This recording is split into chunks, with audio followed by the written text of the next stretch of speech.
Bien, queridos, en esta mañana nos tenemos que apertrechar, básicamente. Tenemos que abastecernos, tenemos que ponernos todos los elementos eh, necesarios para luchar, porque estamos en medio de una guerra. Y esta guerra no tiene que ver con el coronavirus, no tiene que ver con la guerra política, ¿verdad?, que sufren nuestros países. No tiene que ver con nada de eso, aunque son consecuencia, sin embargo, no tiene nada que ver con esto. Pero definitivamente estamos en guerra. Es una guerra silente en muchos casos, una guerra que pasa desapercibida, pero que definitivamente está ahí. Y nosotros sí estamos en guerra. ¿Y en qué consiste esta guerra? Bueno, vamos a ir viendo, ¿verdad?, algunos elementos de esta guerra.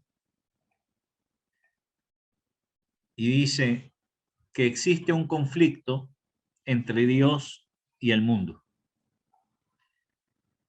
Eh, bueno, el mundo, la carne y Satanás, básicamente, ¿no? Son cosas con las que nosotros tenemos que luchar como guerreros del Altísimo. En Santiago 4:4 dice: oh almas adúlteras, ¿no sabéis que la amistad del mundo es enemistad contra Dios? Cualquiera, pues, que quiera ser amigo del mundo, se constituye enemigo de Dios.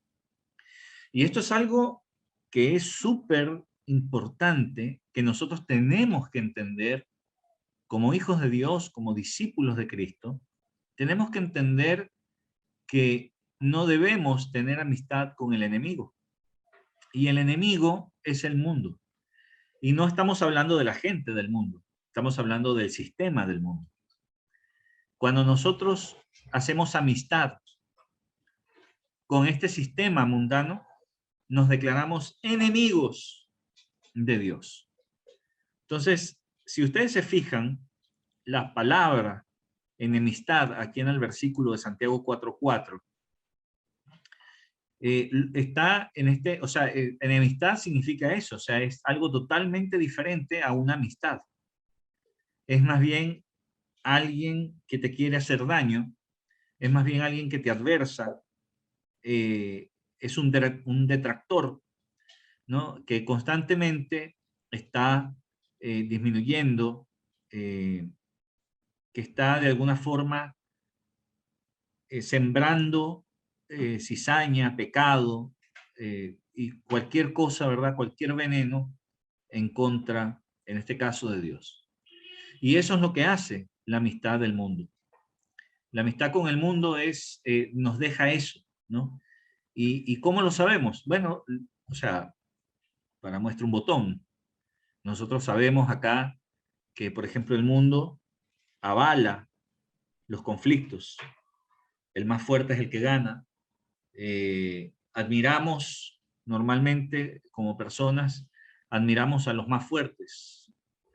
La competencia cruda, ¿verdad? Esta especie de selección natural donde el que gana es el que más músculo tiene, el que gana es el que atropella, el que violenta, y el otro es un tonto, un débil, un flacucho, que no sirve para nada, y que en todo caso está destinado al fracaso y a la muerte, a la extinción.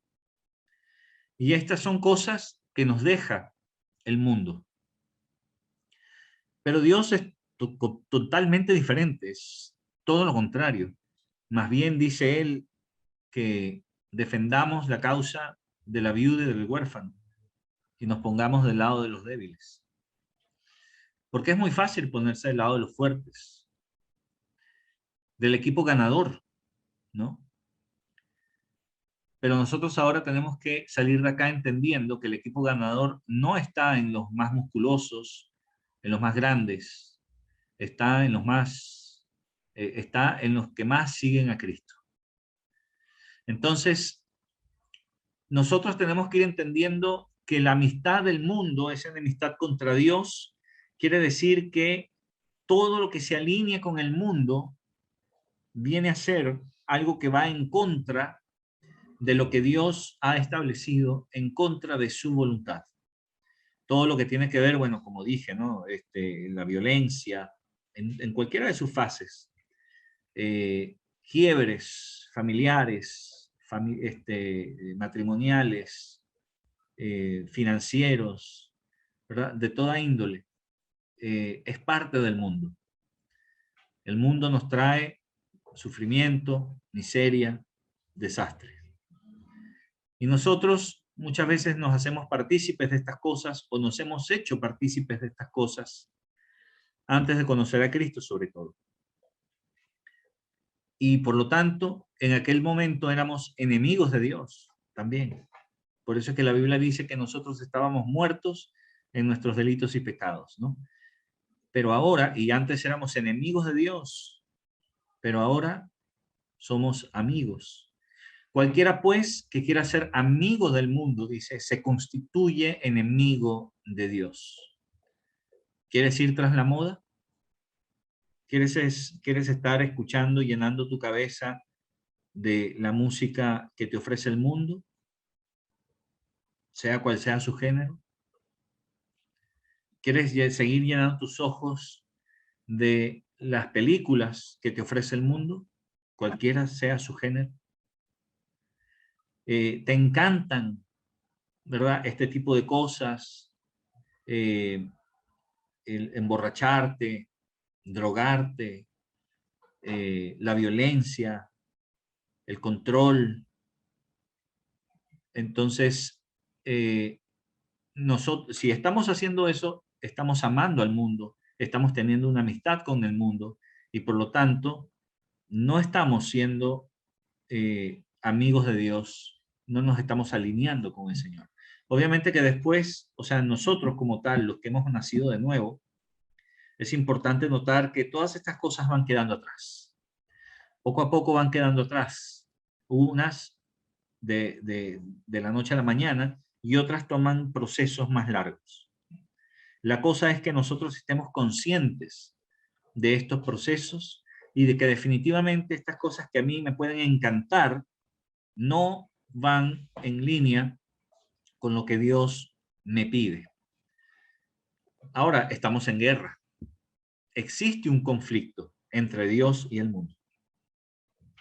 Entonces, para ver un poco más esto, y vamos a ir desarrollando el tema, estamos hablando acerca de la guerra espiritual, y es necesario que nosotros como iglesia entendamos de qué se trata esto, porque son herramientas que nos van a permitir avanzar en medio de la batalla.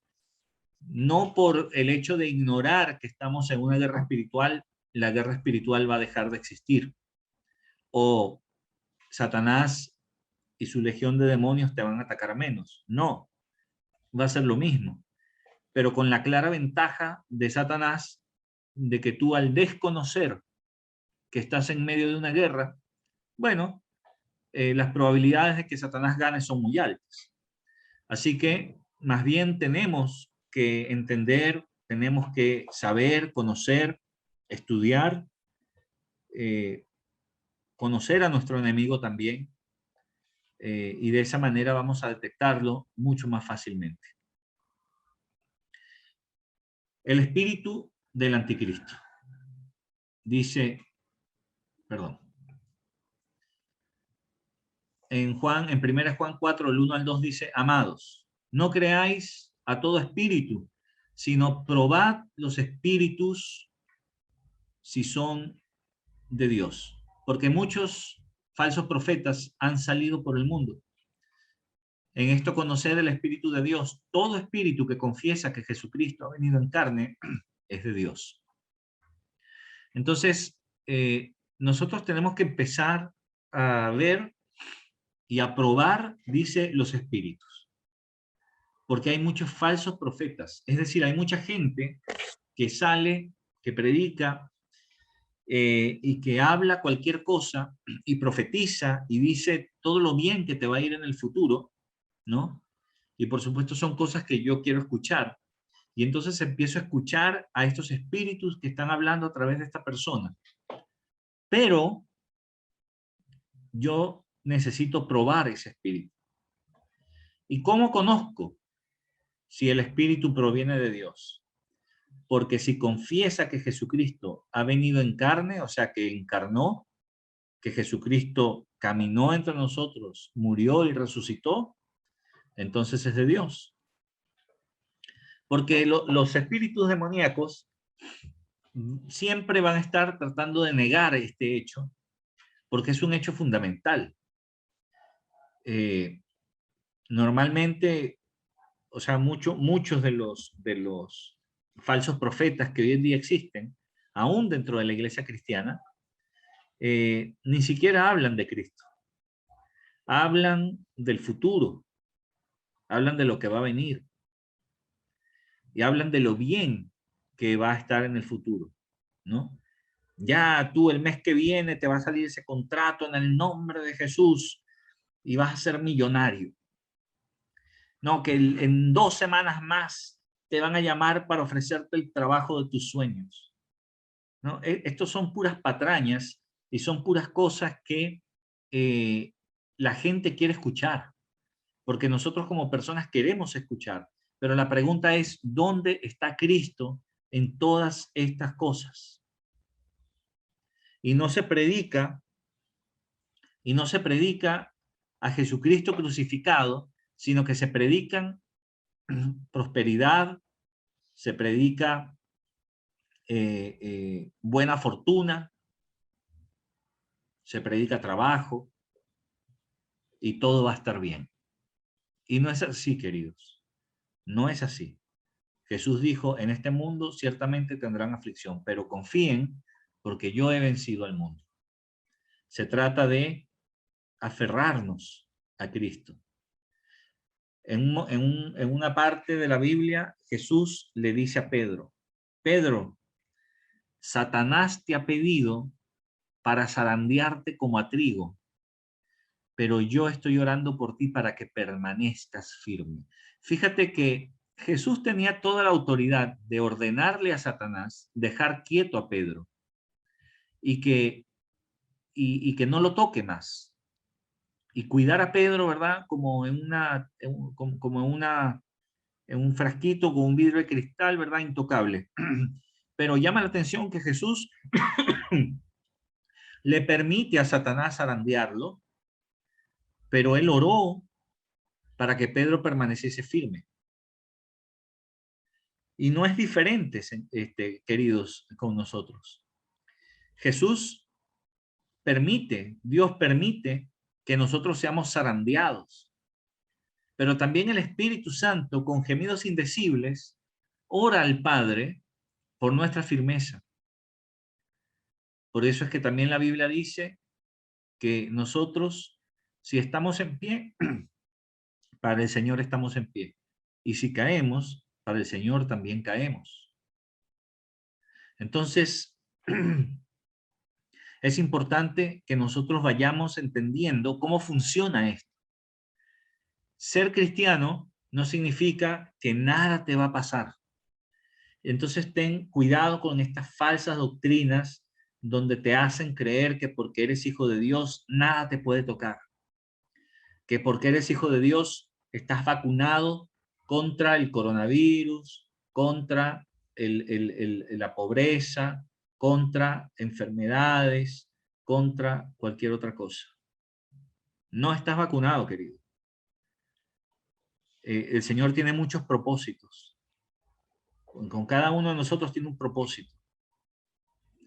Entonces nosotros tenemos que entender que no estamos para que Él nos cuide, ¿verdad? Como una tacita, sino que más bien Él permite que sucedan cosas porque hay un propósito en todo esto y porque definitivamente Él quiere que nuestros corazones, nuestro carácter, se empiecen a crecer a la altura de la estatura de Cristo.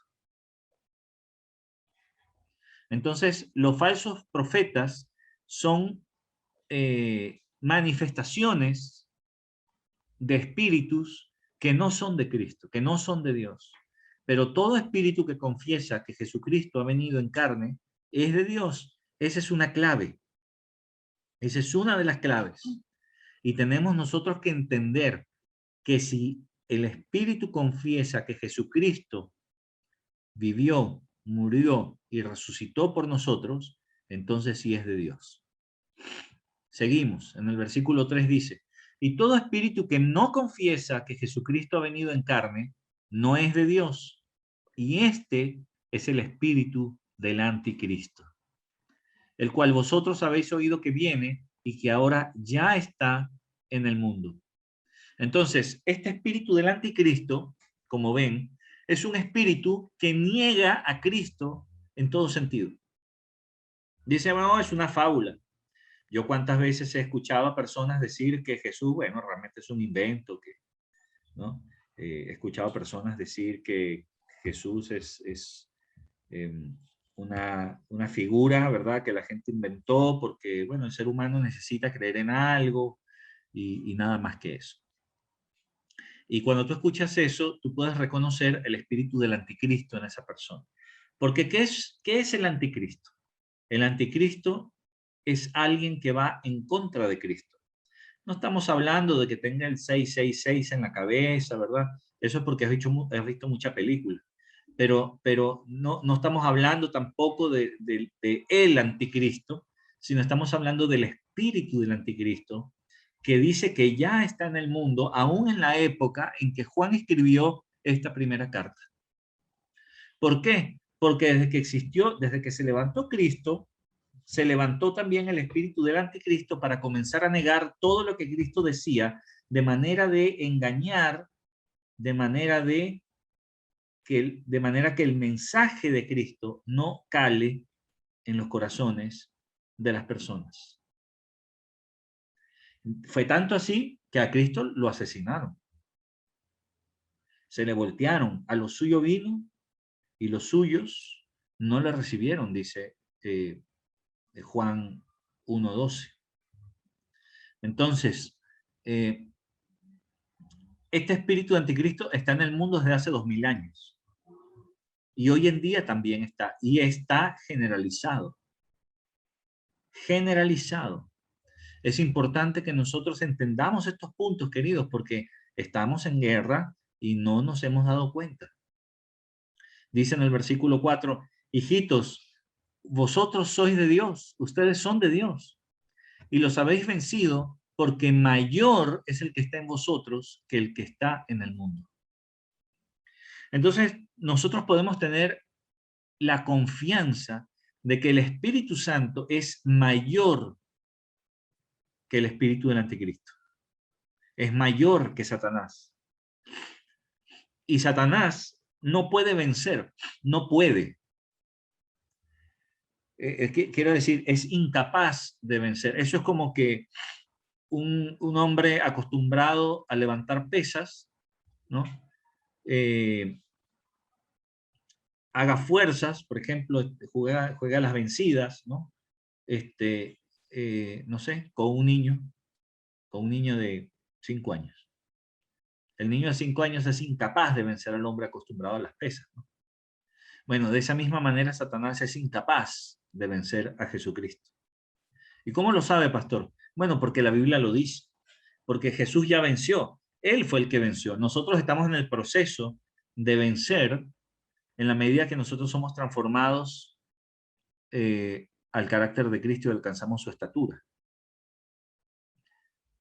Y eso es lo que nosotros tenemos que empezar a entender. Porque ciertamente Él ya venció. Si soy de Cristo, ya yo vencí figuradamente hablando. ¿Por qué figuradamente hablando, pastor? Si hay otros pastores que dicen que somos más que vencedores. Sí, somos más que vencedores en Cristo, pero nuestra obra se completa cuando estemos en la presencia de Cristo, no ahora. Por eso es que todavía pecamos. Por eso es que todavía nos supera, ¿verdad? Algunas cosas. Hay cosas en las que ya la victoria está vigente y palpable, pero hay otras que no. Entonces la victoria no es completa y consumada en nuestras vidas todavía de manera tangible. Espiritualmente está más que hecho, pero acá todavía falta y estamos en el proceso de vencer. Por eso es que la Biblia dice que el que persevera hasta el fin, ese será salvo. Entonces, este espíritu del anticristo no nos puede tocar a nosotros, no se asusten, pero está en el mundo desde hace 2000 años. Por eso hay tanta falsa doctrina, por eso hay tanto falso profeta, tanto falso maestro, falsos pastores, que desvían los corazones de las personas. Vamos a seguir. En el versículo 5 dice, ellos son del mundo, por eso hablan del mundo y el mundo los oye. Las personas del mundo hablan cosas del mundo y el mundo los oye. ¿Y qué habla la gente del mundo? ¿Qué habla? La gente del mundo habla, bueno, habla de política, habla de sexo. La gente del mundo habla de cosas banales, de dinero, de posesiones, etcétera, etcétera. De eso habla la gente del mundo. Quieren transar como sea para un beneficio propio. Entonces ellos son del mundo, hablan las cosas del mundo y el mundo, por supuesto, los oye. Pero nosotros no somos del mundo. Dice en el 6, nosotros somos de Dios. El que conoce a Dios nos oye y el que no es de Dios simplemente no nos oye. En esto conocemos el espíritu de verdad y el espíritu de error. ¿Y qué significa esto? Esto significa que nosotros, cuando somos de Dios, fíjate, porque a mí me ha pasado esto, y muy probablemente a ti también. Cuando yo estaba recién convertido al Señor, había un montón de cosas que yo desconocía, y un montón de cosas de la Biblia que yo desconocía. Pero si yo escuchaba a alguien hablando algo acerca de la Biblia, aun cuando yo no sabía que era de la Biblia, algo hacía que yo prestara atención y escuchaba y me daba cuenta y podía reconocer que era la Biblia, que era la voz de Dios a través de esa persona que yo ni conocía. ¿Y eso por qué ocurre? Porque el Espíritu de verdad está en mí. Pero cuando eso no ocurre, cuando yo escucho a todas las voces, ¿verdad? Hay gente que me dice, no, yo abro la puerta y dejo pasar aquí evangélico, testigo de Jehová, adventista, musulmán, Krishna, dejo pasar cualquier cosa, ¿verdad? Y a todos los escucho porque yo soy así. Bueno, entonces tú no tienes el espíritu de verdad en tu corazón, sino el espíritu de error. El espíritu de error es el que hace que tú escuches cualquier cosa y hagas una ensalada después en tu cabeza, ¿no? Y tengas todo mezclado ahí. El espíritu de error. Espíritu de error también ocurre dentro de la iglesia cristiana cuando hay falsa doctrina y te dicen, por ejemplo, divórciate porque el Señor quiere que tú seas feliz. Espíritu de error, por ejemplo. O bueno, ya estoy divorciado, tengo derecho a rehacer mi vida. Espíritu de error. O mira, no tienes nada de comida, ¿verdad? No tienes nada de plata, yo en tu lugar, no sé, algo hago. Aunque si hay que robar porque tienes que darle de comer a tus hijos. Espíritu de error, nuevamente. Entonces, todas estas justificaciones, ¿verdad? Que aparentemente son loables, aparentemente van en pro del ser humano, ¿verdad? De la solidaridad, etcétera, etcétera. Muchas de estas cosas son espíritu de error hablando a los corazones de la gente. Porque el espíritu de error, mejor dicho, el Espíritu Santo nunca va a ir en contra de la palabra de Dios. Si tú te estás muriendo de hambre, supongamos, tú y tus hijos, Dios nunca te va a decir que salgas a robar aunque sea una manzana. No te lo va a decir. Te va a decir que ores y que el Señor te provee. Pero pastor, ¿cómo me va a proveer si yo no tengo nada? Tenemos el estómago, ¿verdad? Así, un hueco en el estómago y no tenemos nada. ¿Que acaso va a caer la manzana del cielo? Y la respuesta es, ¿y por qué no? ¿Por qué no? ¿Acaso Dios está limitado? ¿Acaso hay algo imposible para él, algo difícil? Él puede hacer lo que quiera. Él puede hacer que aparezca una manzana o una cesta de manzanas delante de ti en ese instante. Como que alguien llegue, ¿verdad? Toca tu puerta justo en ese momento y te diga, oiga, no sé por qué aquí le traigo manzanas. No solamente manzanas, pescado, carne, pollo, pasta, arroz. O sea, lo digo por experiencia. Y, y, o sea, Dios puede hacer lo que quiera. Cuando nosotros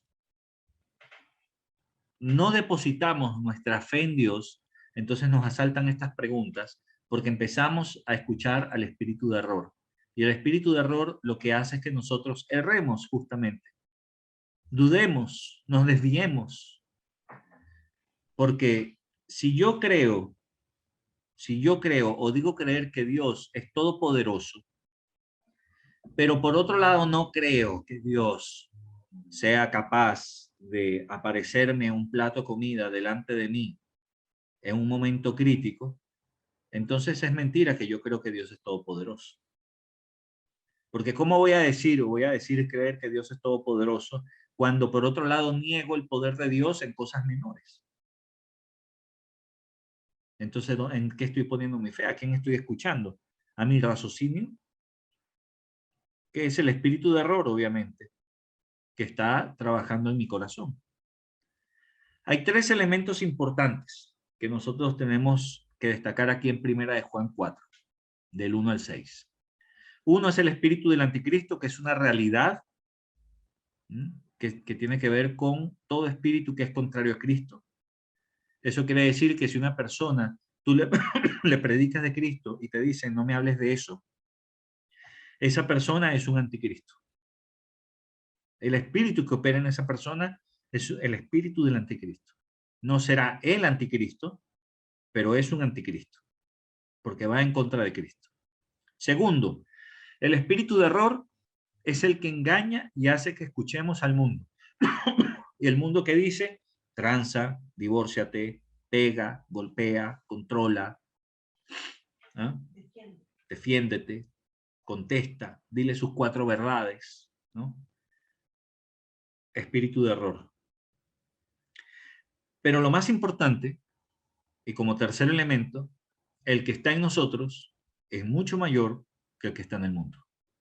Entonces ahí nosotros tenemos que empezar a ver que estamos en el equipo ganador, pero bajo sus reglas, queridos.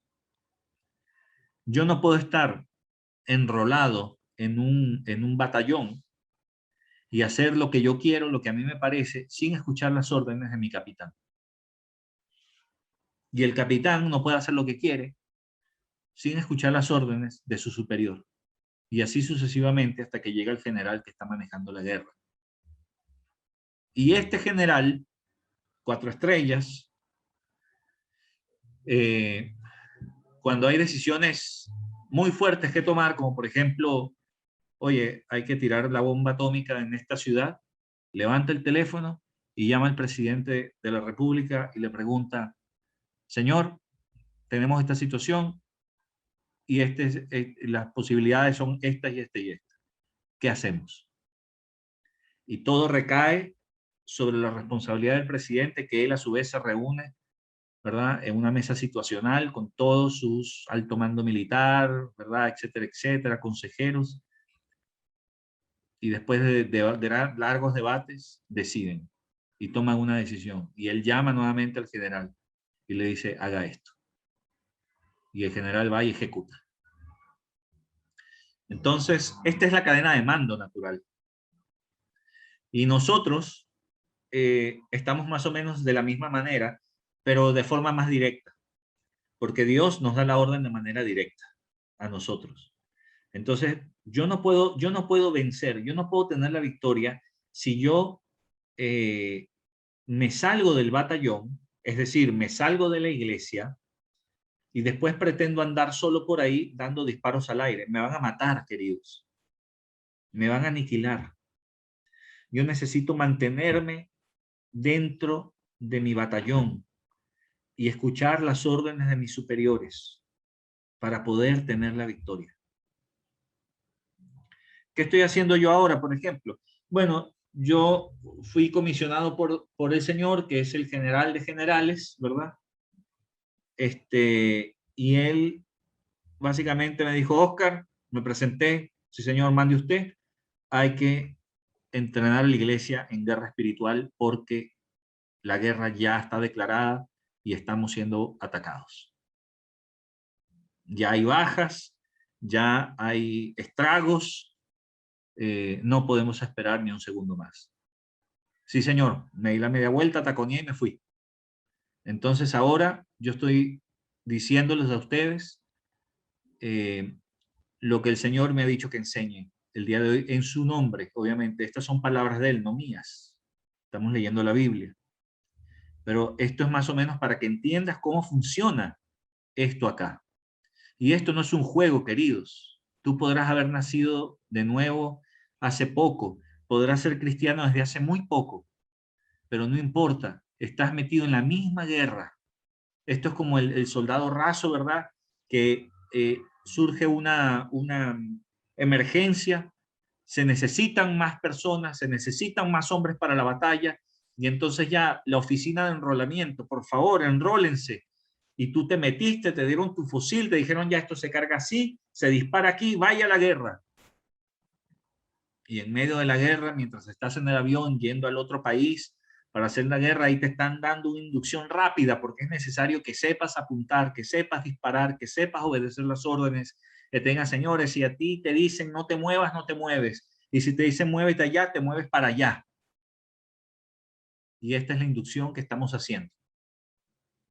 Entonces, estos tres elementos, el espíritu del anticristo, el espíritu de error y el Espíritu Santo, son tres elementos importantes en esta guerra, pero la buena noticia es que nosotros tenemos al Espíritu Santo, que es mucho mejor que cualquier bomba atómica y que la suma de ellas para volar 10.000 veces el universo entero. No importa. Nosotros tenemos esta arma poderosísima en nuestras manos. Estamos dentro del equipo ganador. Quiero darte esa confianza también. No estás en el equipo perdedor. Entonces vamos a seguir. Primera de Juan también, pero capítulo 5, versículo 18 dice, sabemos que todo aquel que ha nacido de Dios no practica el pecado, pues aquel que fue engendrado por Dios le guarda y el maligno no le toca. Entonces, nosotros tenemos que entender que si hemos nacido de nuevo, ya no debemos practicar el pecado. ¿Y qué significa practicar el pecado? Bueno, que sigo haciendo de manera constante y regular lo que antes hacía. Si antes mentía, ahora ya tengo que estar dejando de mentir. Ya no puedo mentir más ya. Lo ideal sería es que no mientan, no digan ni una mentira más. Sabemos que esto no es tan así y tal vez hay un proceso para eso. Sí, sí, eso se entiende, pero la lucha está. Pero estás en la lucha, estás dando la batalla, tu batalla ahí, donde te toca, en tu metro cuadrado, en tu batallón, en tu trinchera, ahí estás con tu ametralladora, dando la batalla. Te hirieron, te saltaron esquirlas, sí, pero no has desertado, estás ahí dando la batalla. Por eso es que no practicas ya el pecado. La práctica del pecado es un elemento que indica cuál es tu condición delante del Señor. Si tú estás practicando un pecado todavía, al menos con la misma frecuencia de antes, estás en problemas. Tal vez tu condición delante de Dios no sea la óptima. Tal vez tendrías que replantear tu salvación. Ahora, si tú has bajado la práctica del pecado, ya estás en tu lucha y estás luchando con eso. Antes, no sé, a diario mentías, por decir, seguir con el ejemplo de la mentira. y ahora se te escapa una mentira 1 o 2 veces a la semana, bueno, obviamente que hay una mejora, obviamente que hay un cambio. Obviamente que eres una persona salva que tiene que terminar de extinguir ese pecado en su vida. Y después ocurrirá, y lo digo por experiencia, no con el ejemplo de la mentira, que es el que estoy poniendo ahora, y ocurrirá momentos donde pasarán 2, 3 meses que ya no mentiste nada, y después el mes 4 mientes otra vez toda la semana. Y caes en cuenta y te arrepientes y otra vez regularizas. Y después, el año siguiente, ¿verdad? ¡Pum! Bien, sufre otra recaída. Bueno, esto es normal, estas son cosas normales que pueden ocurrir. Pero la salvación estaría en entredicho cuando tú pues, le das nomás, mientes. Te dicen, mira, no hay que mentir, pero tú ya, ok, si te entra por una oreja, te sale por la otra y sigues mintiendo, bueno, ahí no eres salvo. La práctica del pecado es una clara señal de nuestra condición delante del Señor. Entonces, cuando tú practicas el pecado, el maligno te toca, te trastoca, te envuelve, te revienta, ¿verdad? Y te quiere destruir. Porque te voy a decir algo, nuestro enemigo, Satanás, te odia, te quiere destruir, te quiere matar, quiere que te vayas al infierno. Eso es una realidad que no podemos negar, queridos. Entonces vamos a seguir avanzando. En Romanos 8, del 31 al 34 dice, ¿qué pues diremos a esto? Si Dios es por nosotros, ¿quién contra nosotros? El que no escatimó a su propio Hijo, sino que lo entregó por todos nosotros, ¿cómo no nos dará también con él todas las cosas? ¿Quién acusará a los escogidos de Dios? Dios es el que justifica. ¿Quién es el que condenará? Cristo es el que murió, más aún el que también resucitó, el que además está a la diestra de Dios, el que también intercede por nosotros. Entonces, fíjense lo siguiente. Si yo estoy en el equipo del Señor, ¿quién contra mí? ¿Quién contra nosotros como iglesia? Si Él ya dio a su propio Hijo por nosotros, ¿acaso no nos va a ayudar en esta guerra? Tan sencillo que es esto, porque para Él lo difícil fue entregar a su Hijo. Todo lo demás es pan comido. Entonces, no pensemos nosotros que Dios no nos va a ayudar. No, que no se nos cruce por la cabeza que Dios nos va a dejar la deriva. Claro que no. Él nos dará todas las cosas también. ¿Alguien podrá acusarnos? ¿Satanás nos podrá acusar? Ah, mira, acaba de pecar y se está congregando. ¿Con qué moral? Ah, mira, acaba de mentir, acaba de fornicar, acaba de matar, acaba de qué sé yo. ¿Y va a orar? ¿Vas a orar? Oye, ¿no te da vergüenza? ¿Ah? ¿Qué acaso quién te crees que eres? Si Dios es limpio, ¿vas a ir mugriento? Ya, estas son palabras satánicas, por ejemplo, ¿no?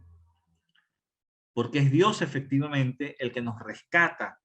Él nos levantó del lodo fangoso, del pozo séptico, nos sacó, nos limpió, nos quitó las ropas mugrientas y nos limpió con ropas reales y nos puso ropas reales. Entonces, cuando pecamos por A o por B, nuestra ropa real se mancha. Pero no tenemos los andrajos, los harapos de antes. Pero tenemos una mancha en nuestra ropa real. ¿Qué hace Dios? Nos limpia. Por eso es que yo sí puedo ir delante de la presencia de Dios. Eso es como sentirme muy mal porque estoy muy enfermo y digo, oye, no puedo ir al médico porque me siento muy mal. Estoy tan enfermo que no puedo ir al médico. Bueno, qué contradicción tan grande, ¿no? O sea, eh, es absurdo totalmente. Es como que yo tenga el carro, el auto dañado, ¿verdad? Y digo, oye, no puedo llevarlo al mecánico porque lo tengo dañado.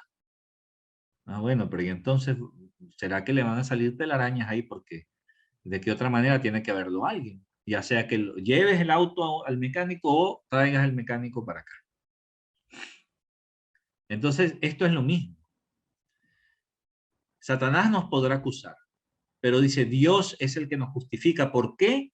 Porque nosotros hemos sido justificados en Jesucristo crucificado, por la sangre que Él derramó, porque creímos que Él es nuestro Señor, y por lo tanto nos alcanza su justicia.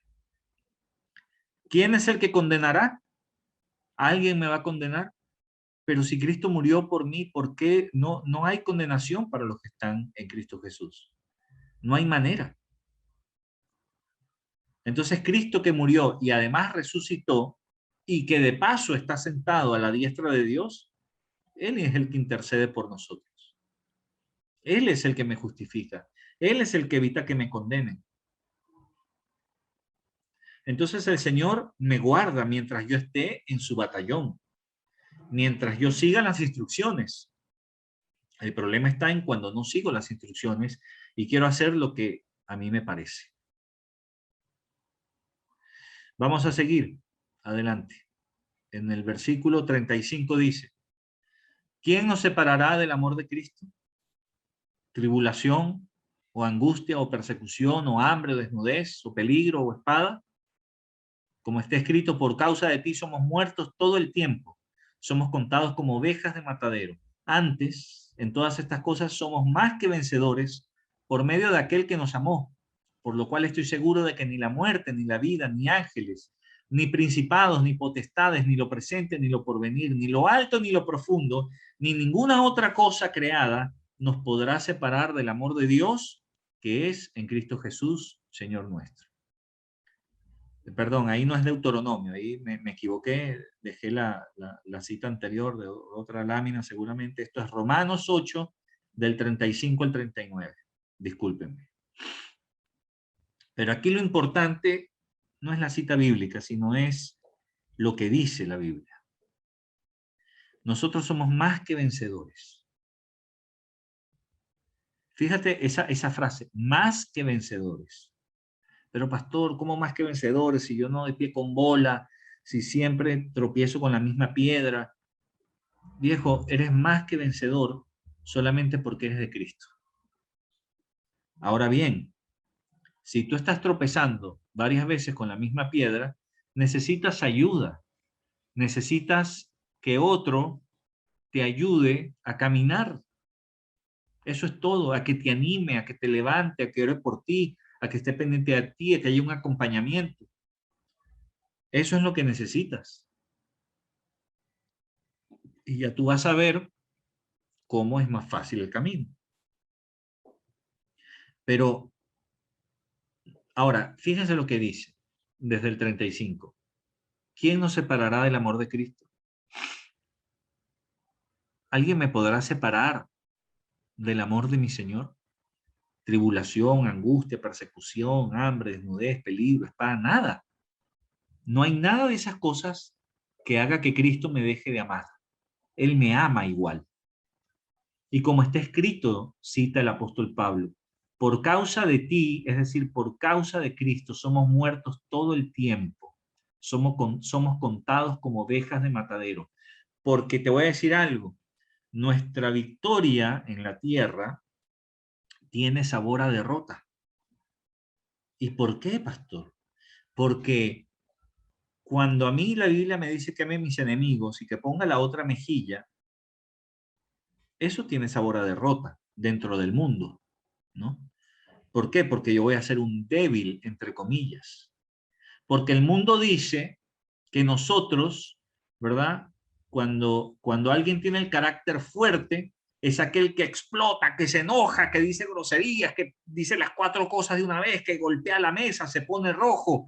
Entonces, uy, no, cuidado que tiene un carácter fuerte. Todo lo contrario, viejo, hermano, que me escuchas, él tiene un carácter débil porque no aguanta nada, porque se defiende. Una persona fuerte es una persona que soporta, que aguanta, no una persona que explota. Los que explotan son débiles, débiles, flacuchos. Eso es como cuando acorralas a una rata, ¿no? Una rata no es más fuerte que tú, no es más fuerte que un hombre, para nada. Pero ¿qué hace la rata cuando está acorralada? Muestra los dientes, chilla, se encrispa y ataca. Sabe que tiene las de perder, pero ataca. Se pone furiosa. Y esa furia que vemos ahí en una rata, en una simple rata, hace que el hombre más valiente dé un paso atrás y se la piense dos veces. ¿Por qué? Porque el hombre piensa, si la rata me llega a morder, aquí me va a salir muy cara la clínica, ¿no? La voy a pasar mal. Entonces retrocede, da un paso atrás. Entonces, ¿quién ganó? ¿La rata? No, no, no. Estamos desenfocados, ¿ves? Nosotros tenemos que sacarnos los lentes del mundo y ponernos los lentes del reino. Y en los lentes del reino es otra cosa. La fortaleza la encontramos en Cristo. Por eso es que cuando a él lo insultaron, él no insultaba de vuelta. Por eso es que cuando le pegaron, él no pegaba de vuelta. Hay mucha gente que dice, Cristo fue un débil, se dejó llevar a la cruz, hubiera peleado, sacado la espada, porque toman como fortaleza o valentía la violencia.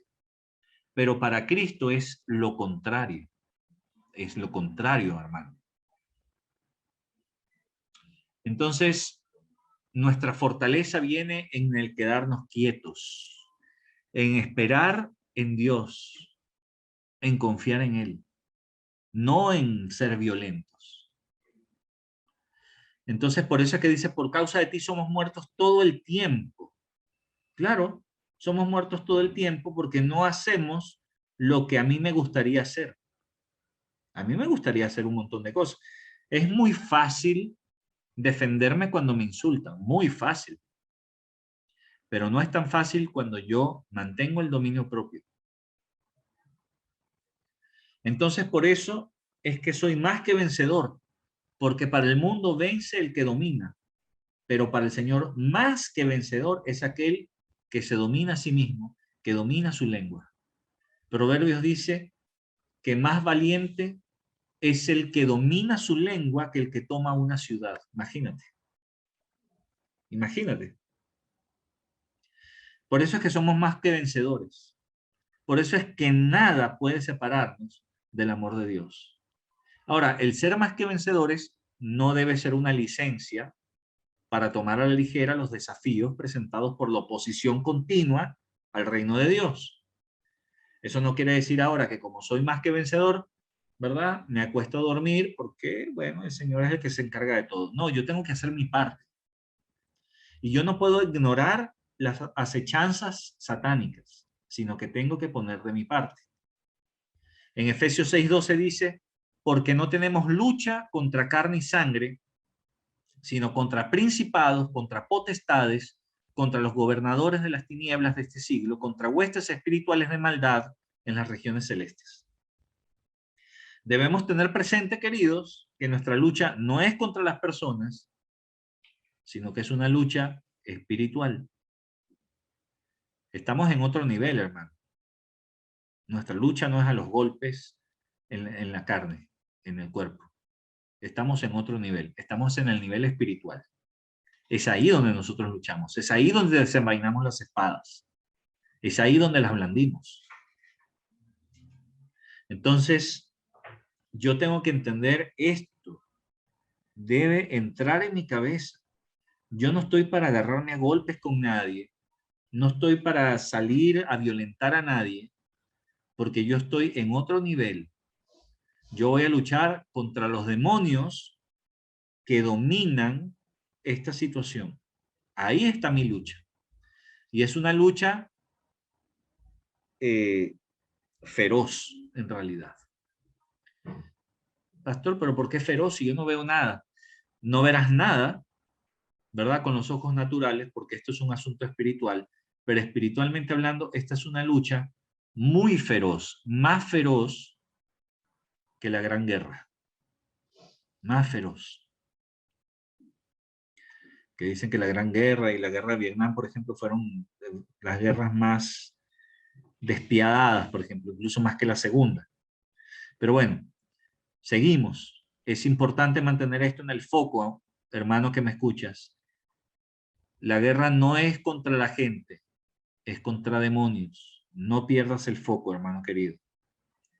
En Mateo 22:37 dice, Jesús le dijo, amarás al Señor tu Dios con todo tu corazón y con toda tu alma y con toda tu mente. Y en el 39 dice, y el segundo es semejante, amarás a tu prójimo como a ti mismo. Mira, Jesús aquí resumió la expectativa divina, básicamente, para los seres humanos de la siguiente manera, ¿no? Ama al Señor tu Dios con todo tu corazón, con toda tu alma y con toda tu mente, y amarás a tu prójimo como a ti mismo. Esta es la expectativa de Dios. No es el ser violento con nuestros semejantes. Y la base para eso es amar al Señor con todos nuestros corazones, nuestras almas y nuestras mentes. Fíjese que está en 3 niveles: corazón, alma y mente. Entonces yo necesito amar al Señor con todas mis fuerzas en estas 3 áreas: emocionalmente, racionalmente, ¿no? Físicamente incluso. Y el mensaje es amar a mi prójimo como a mí mismo. Yo no ando pegándome ni insultándome.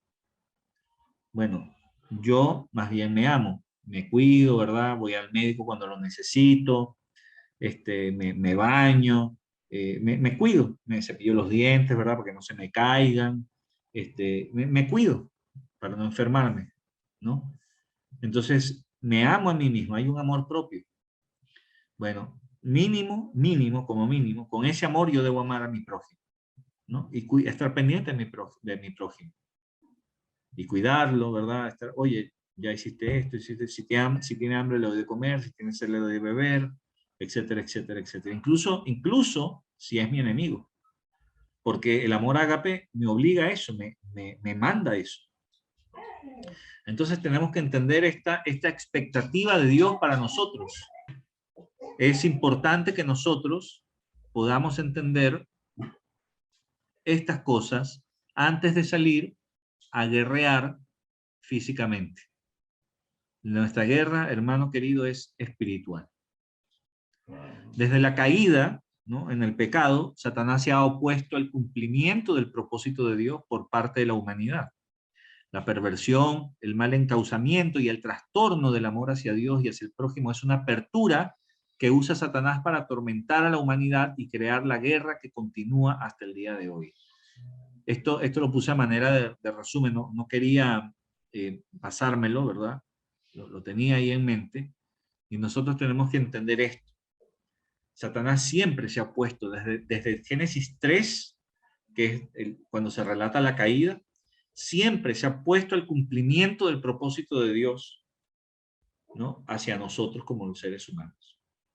Entonces él siempre ha pervertido el camino de Dios, lo ha encauzado mal, lo ha desviado, ¿no?, y ha trastornado, ha trastocado digamos, lo que percibimos nosotros como el amor de Dios y el amor hacia el prójimo. Por eso es que hacemos lo que hacemos como seres humanos, ¿no? Por eso es que peleamos, por eso es que nos insultamos, por eso es que no creemos en Dios, por eso hay mucha gente que dice Dios no me puede perdonar, ni me va a perdonar, en fin, o todo lo contrario, Dios es tan bueno y tan tonto que no importa lo que haga, Dios me va a perdonar igual. Y no es así, ni lo uno ni lo otro. Entonces, Él nos hace creer cosas, nos hacemos un Dios a nuestra pinta, ¿no?, a nuestra imagen y semejanza, o sea, al revés de lo que Dios dice que nos hizo. Él nos hizo a su imagen y semejanza, nosotros nos hacemos un Dios falso a nuestra imagen y semejanza, y creemos que esa figura de Dios con D minúscula, o entre comillas, le atribuimos que es Dios de verdad, no siéndolo, y pensamos cosas de Dios que no son ciertas. Y es parte de la guerra, es un señuelo que nos presenta Satanás. ¿No se dan cuenta que es como un señuelo, ¿no?, para desviarnos? Es como la zanahoria que se pone delante del burro para que camine.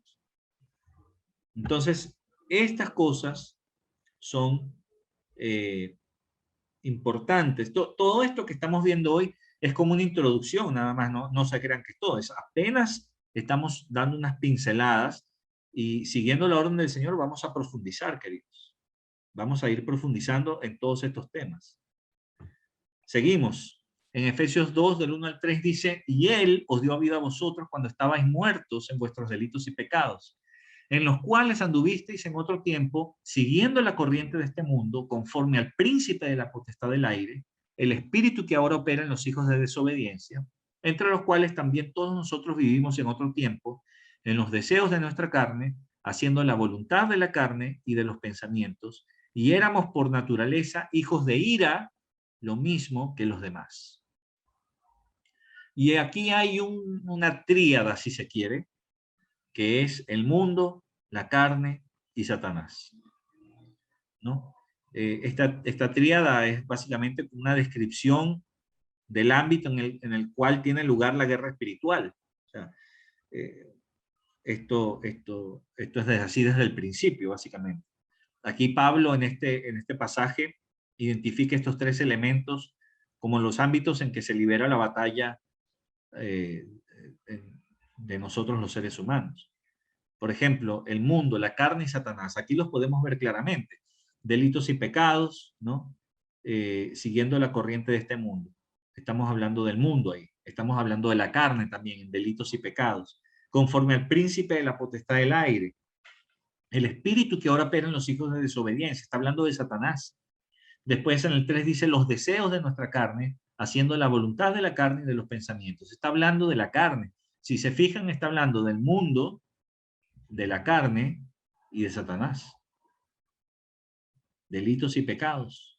Tenemos al mundo, tenemos a la carne. En el 2 tenemos a Satanás, en el 3 tenemos a la carne. Entonces, podemos identificar estos elementos acá y estos tres elementos son los que combaten contra nosotros. O Satanás usa estos tres elementos para combatirnos. Finalmente, y a manera de resumen, todos los discípulos nos enfrentamos con esta batalla, pero estamos más que capacitados para obtener la victoria mediante la poderosa presencia del Espíritu Santo que mora en cada uno de nosotros. El resultado de la guerra espiritual será la victoria gracias a la obra del Espíritu en los discípulos y a través de ellos, o a través de nosotros como discípulos. Es a través del Espíritu Santo. Este es el único resultado posible. El resultado único es la victoria, no es la derrota. ¿Por qué? Porque Dios es el que comanda. Si yo comandase, les aseguro un fracaso. Pero nos comanda el Señor, por lo tanto, Él nos asegura una victoria. La victoria. Así que, queridos, ponte toda la armadura de Dios. De eso vamos a hablar más adelante, en otro momento, porque vamos a salir al campo de batalla. Ya los demonios están haciendo de las suyas en nuestro entorno, en nuestra iglesia, y no vamos a permitir que esto siga ocurriendo.